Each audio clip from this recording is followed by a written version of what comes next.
कहानी के शुरुआत में हमें एक आइलैंड को दिखाया जाता है। बताया जाता है कि यह उस समय का सीन होता है जब वर्ल्ड वॉर 2 चल रहा था कि तभी उस आइलैंड पर दुश्मनों के 2 जहाज आकर गिरती है और उस शिप से 2 सोल्जर्स काफी सेफली तरीके से बाहर निकल कर आते हैं। हम देखते हैं कि वो दोनों एक दूसरे से लड़ने लग जाते हैं और इसी दौरान दोनों जंगल के अंदर भाग जाते हैं कि तभी उनमें से एक दूसरे को मारने ही वाला था कि तभी वहां अचानक से एक बहुत बड़ी सी अजीब क्रिएचर को दिखाया जाता है और इसी जीव का नाम कॉन्ग था। उसे देखकर वो दोनों काफी ज्यादा डर जाते हैं और सीन को यहीं से शिफ्ट करके काफी साल बाद के समय में लेकर जाया जाता है। यहाँ पर हमें जियोलॉजिस्ट की एक टीम दिखाई जाती है जिसमें एक बिल नाम के आदमी के साथ उसके एक साथी को भी दिखाया जाता है। यहाँ पर पता चलता है कि बिल काफी रिसर्च के बाद एक आइलैंड को ढूंढ निकाला था और वहाँ पर उसे जाने के लिए कुछ फंड्स की जरूरत थी और उसी फंड्स के लिए वो दोनों सेनेटर के ऑफिस में गए हुए थे।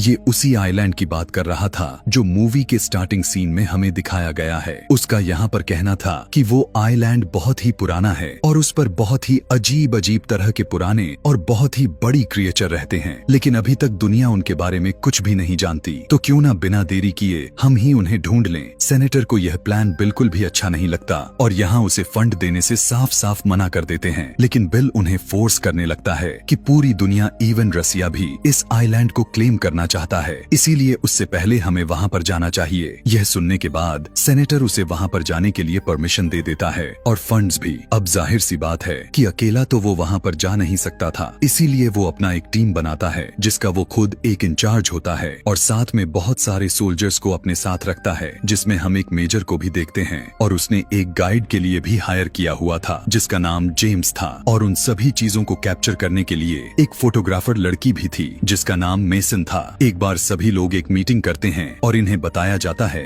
कि अगर हम इन केस कहीं पर गुम हो गए तो हम किस लोकेशन पर मिलने वाले हैं। अगले दिन ये लोग हेलीकॉप्टर में जाते हैं क्योंकि इन लोगों को वहाँ से उस आइलैंड के लिए जाना था और जब अगले दिन ये लोग जब समुंदर पर पहुँचते हैं तो उन्हें पता चलता है कि जिस रास्ते से उन्हें हेलीकॉप्टर तक जाना है वो रास्ता इस समय उनके लिए ठीक बिल्कुल भी नहीं है क्योंकि वहाँ पर इस समय तूफान से भरा पड़ा है। लेकिन बिल इस बात पर जरा सा भी ध्यान नहीं देता और ढेर सारे हेलीकॉप्टर्स में अपनी टीम को बैठाकर वहाँ से निकल जाता है। उस रास्ते पर आते ही वहाँ पर तूफान बढ़ने लग जाता है। इस सिचुएशन को देखकर ऐसा बिल्कुल भी नहीं लग रहा था कि ये और इनका हेलीकॉप्टर्स बचने वाले हैं, लेकिन किसी तरह जैसे तैसे करके वे सभी के सभी वहाँ से निकल आते हैं और फाइनली उसी आइलैंड पर पहुँच जाते हैं। उनमें से एक जियोलॉजिस्ट कहता है कि हो सकता है ये बड़ी बड़ी क्रिएचर्स शायद जमीन के नीचे रहती हों, इसीलिए वो जमीन के नीचे साइड पर ब्लास्ट करने लगते हैं, लेकिन उनके ब्लास्ट की वजह से आइलैंड में हलचल मच जाती है। बहुत सारे जानवर जंगल से निकलकर भागने लग जाते हैं और बड़े बड़े पेड़ आकर उनके हेलीकॉप्टर्स पर गिरने लग जाते हैं कि तभी ये सभी के सभी लोग एक बहुत ही बड़ा क्रिएचर को देखते हैं जो ठीक उनके सामने था, यानी कॉन्ग। ब्लास्ट की वजह से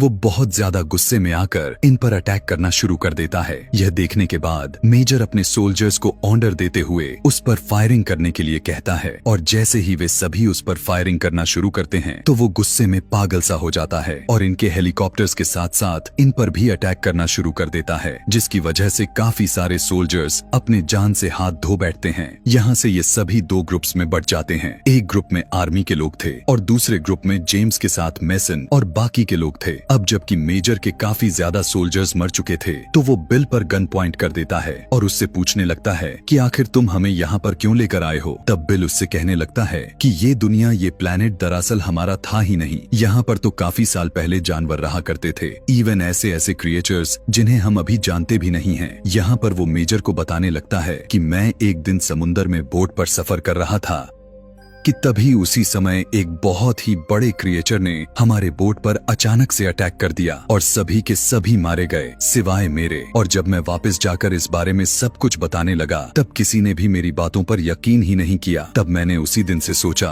कि मैं इस पर खुद ही रिसर्च करूंगा और लगभग 30 साल बाद मैं इस जगह पर आया हूँ और दुनिया को बता सकूं कि इस धरती पर ऐसी भी क्रिएचर्स हैं जो अभी भी एग्जिस्ट करते हैं। वो कहता है कि जल्द ही ये क्रिएचर्स इंसानों पर कब्जा करने वाले हैं इसीलिए इससे पहले हमें ही इन्हें ढूंढकर कंट्रोल कर लेना चाहिए। अब पता चलता है कि इनका एक सोल्जर गुम हो गया था, तो मेजर अपनी टीम के साथ उसे ढूंढने के लिए जंगल की तरफ जाता है। लेकिन आगे जाते समय एक सोल्जर के मुंह से एक बैम्बू आर पार हो जाता है और उसकी काफी बुरी तरह से डेथ हो जाती है। ऊपर देखने के बाद इन्हें पता चलता है कि एक मकड़ी बैम्बूस के बीच में ही अपना घर बनाकर रखा हुआ था। वो बाकी के आम मकड़ियों में से अलग थी, दिखने में काफी खौफनाक थी। वो अचानक से सभी सोल्जर्स पर अटैक करना शुरू कर देती है, लेकिन मेजर उसे शूट करके मार डालता है। ये जंगल अजीबो गरीब क्रिएचर से भरा हुआ था। दूसरी तरफ हमें वही सोल्जर को दिखाया जाता है जो गायब हो चुका था। वो एक नदी के किनारे पर खड़ा हुआ था। तब उसे कॉन्ग दिखाई देता है। वो वहाँ पर देख पाता है कि पानी में से निकलकर एक बड़े से ऑक्टोपस कॉन्ग पर अटैक कर डाला है, लेकिन कॉन्ग ने उल्टा उसे मार डालता है और उसे जिंदा ही खाने लग जाता है। यह सब देखकर वो सोल्जर काफी डर जाता है। दूसरी तरफ हमें जेम्स की टीम को दिखाया जाता है जो आगे की तरफ बढ़ रहे थे कि तभी उनके सामने एक बहुत ही बड़ा क्रिएचर नजर आता है जो कि एक बहुत ही बड़ा बफेलो था। उसे देखते ही वो काफी डर जाते हैं और उसे शूट करने से पहले ये देखते हैं कि क्या ये कुछ करता भी है या नहीं, लेकिन वो तो बेचारा बहुत ही मासूमियत के साथ बिना कुछ कहे वहाँ से चला जाता है। कुछ और दूर जाने के बाद इन्हें कुछ जंगली यानी आदिवासी से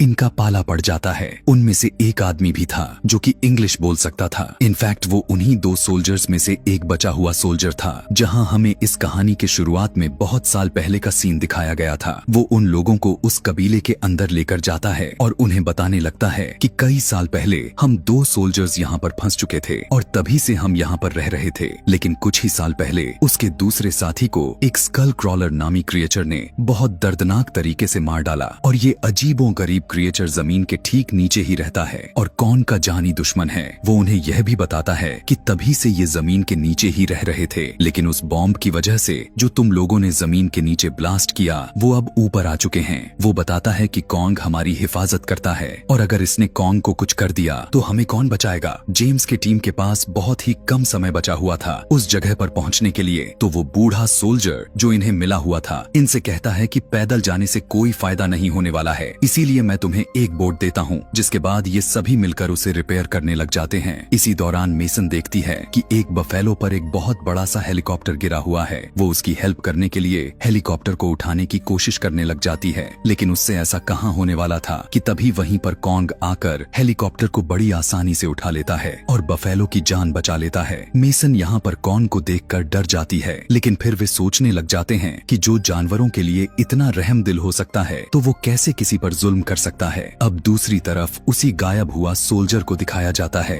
वो एक जगह पर जैसे ही बैठा हुआ था कि तभी उसे रियलाइज होता है कि ये कोई पेड़ नहीं बल्कि ये भी एक क्रिएचर ही है। अब जैसे ही वो क्रिएचर अपनी जगह पर खड़ा हुआ तब वो उस पर शूट करने लग जाता है, लेकिन तभी वो देखता है कि वो क्रिएचर तो किसी से डरकर भागने लगा है और जिससे डरकर वो भाग रहा था वो कोई और नहीं बल्कि स्कल क्रॉलर ही था। अभी वो सही से देख ही पाता कि तभी अचानक से वो उसे मार डालता है। इधर हमें दिखाया जाता है कि आर्मी भी अब आगे जाने के लिए बिल्कुल तैयार हो चुकी थी और जेम्स के टीम का भी बोट पूरी तरह से रेडी हो चुका था। जिसके बाद वो वहाँ से कबीले वालों को बाय कहकर निकल पड़ते हैं और सभी काफी खुश थे कि वो आइलैंड से जा रहे हैं, लेकिन उन्हें कहाँ पता था कि वे सभी के सभी आइलैंड से बाहर नहीं बल्कि मौत के सीधा मुंह में जा रहे हैं। इसी दौरान वहाँ पर अजीबो गरीब बर्ड्स आते हैं और उनमें से एक आदमी को उठाकर अपने साथ लेकर जाते हैं। जेम्स उन बर्ड्स को शूट करने ही वाला था, लेकिन देखते ही देखते वो सारे के सारे बर्ड्स उस आदमी को टुकड़े टुकड़े कर डालते हैं और ये लोग कुछ नहीं कर पाते। उदासी के साथ ये लोग बोट के अंदर वापस चले जाते हैं। फिर हम देखते हैं कि कुछ समय बाद मेजर को टीम और जेम्स की टीम एक जगह पर मिल जाते हैं। अब जैसा कि उन्हें पता था कि इनका एक सोल्जर था जो गुम हो चुका था, इसीलिए मेजर को काफी उसकी फिक्र हो रही थी। मेजर कहता है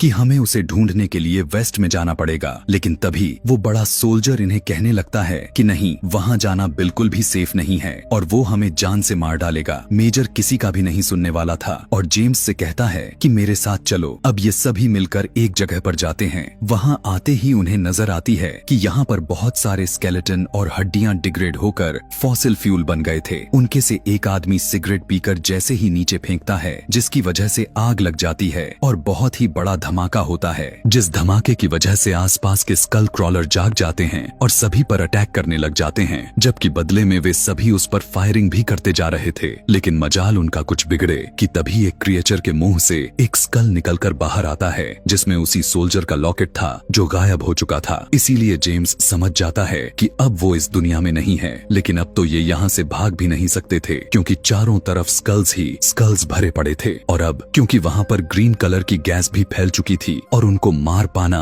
इनके लिए बहुत ही मुश्किल पड़ रहा था, लेकिन जैसे तैसे करके अपने फायर गन से उन्हें जलाकर मार देते हैं। अब जेम्स मेजर को बताता है कि आपका वो सोल्जर जिंदा नहीं रहा, और साथ वो उसे उसके लॉकेट भी दिखाता है। लेकिन यहाँ पर मेजर तो जैसे गुस्से से पागल हो जाता है और कहता है कि अब मैं कॉन्ग को नहीं छोड़ूंगा। लेकिन सब उससे कहते हैं कि उसमें कॉन्ग का कोई कसूर नहीं है, बल्कि कॉन्ग तो सबकी हिफाजत कर रहा है, और अगर हमने कॉन्ग को कुछ कर दिया तो स्कल क्रॉलर हमें मार डालेंगे। लेकिन मेजर अपने जिद पर अड़ा हुआ था और किसी की बात सुनने की तैयार नहीं था। तब जेम्स कहता है कि आप ठीक उसी तरफ चले जाएं और मैं अपनी टीम को लेकर बोट के पास आपका वेट करूंगा। और ये सभी लोग फिर से दो टीम्स में डिवाइड हो जाते हैं। अब हमें दिखाया जाता है कि रात में जेम्स के साथ मेसन एक पहाड़ की चोटी पर बैठी हुई थी कि तभी वे दोनों देखते हैं कि कॉन्ग ठीक इनके सामने आ जाता है। मेसन डरते डरते अपना हाथ उसकी तरफ बढ़ाकर उससे प्यार करने लग जाती है और वो उसे कुछ भी नहीं कहता। तब यह देखकर मेसन को काफी अच्छा लगने लगता है कि ये सच में काफी अच्छी क्रिएचर है। अब दूसरे तरफ हम देख पाते हैं कि मेजर और उसके सोल्जर्स ने